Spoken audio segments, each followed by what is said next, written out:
Bangladesh medical বিশ্ববিদ্যালয়ে কয়েকজন senior ও internee নার্সকে বেধড়ক মারধর করা হয়েছে। মঙ্গলবার দুপুরে মেডিকেলের সি ব্লকে এই ঘটনা ঘটে। আহতরা জানায়, পূর্ব শত্রুতার কারণে ওয়ার্ড বয়রা এই ধরনের ঘটনা ঘটায়। মোহাম্মদ হানিফের ক্যামেরায় বিস্তারিত সুমাইয়া খানের রিপোর্টে।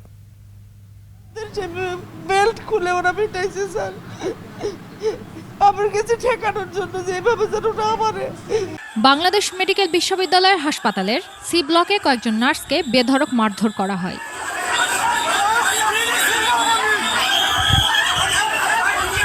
আহত হন দুইজন শিক্ষানবিশ নার্স ও দুইজন সিনিয়র নার্স। আহতরা জানায়, সিনিয়ররা হামলাকারীদের বাধা দিতে গেলে তাদেরকেও মারধর করা হয়। আমরা নিরাপত্তা নাই, আমাদের নিরাপত্তা নাই স্যার। এই ইউনিভার্সিটিতে আমরা নিরাপদ নাই স্যার। আমরা নিরাপত্তা চাই। আমার স্টুডেন্টরা বেল দিয়ে পিটাইছে, আমার ম্যাডামরা পিটাইছে, আমাকে পিটাইছে স্যার। আমাদের এক নার্সের মোবাইল চুরি করে নিয়ে গেছে, এটা ধরা পড়ছে।